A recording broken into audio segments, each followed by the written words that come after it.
Hello friend, સ્વાગત છે તમારું મારી ગુજરાતી રસોઈ ટિપ્સ ચેનલમાં। આજે આપણે બનાવીશું સ્વાસ્થ્ય માટે સારા અને પ્રોટીનથી ભરપૂર આપણે મગના વૈડા બનાવવાના છે। તો મેં અહીંયા મગને 2 સીટી મારી લીધેલી છે। આપણે જ્યારે સીટી મારીએ ત્યારે એની અંદર અડધો કપ જેટલું જ પાણી નાખવાનું છે, વધારે પાણીમાં નથી આપણે સીટી મારવાની।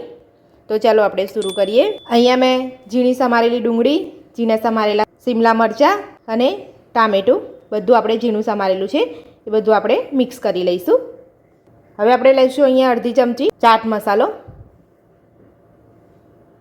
1 ચમચી શેકેલા જીરા પાવડર।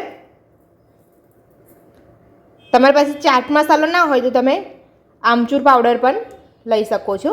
અડધી ચમચી આપણે લઈશું લાલ મરચું,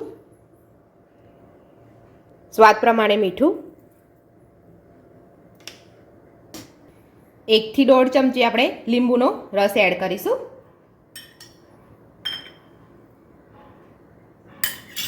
હવે આપણે બધું મિક્સ કરી લઈશું।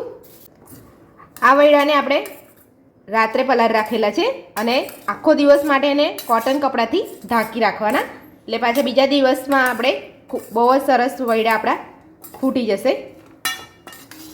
તો આપણે સવારે કે સાંજે નાસ્તામાં બનાવી શકીએ આ વૈડા। આપણે બધું મિક્સ કરી લીધું છે, હવે આપણે આને સર્વ કરી લઈશું।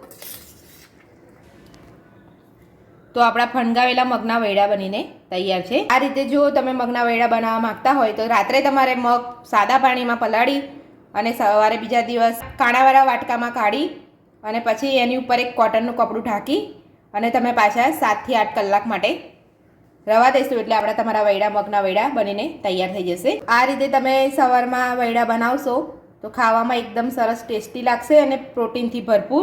તો જો તમને આ મારી રેસીપી ગમી હોય મગના વૈડાની, વિડીયોને લાઇક કરજો, ચેનલને સબસ્ક્રાઈબ કરજો। Thank you.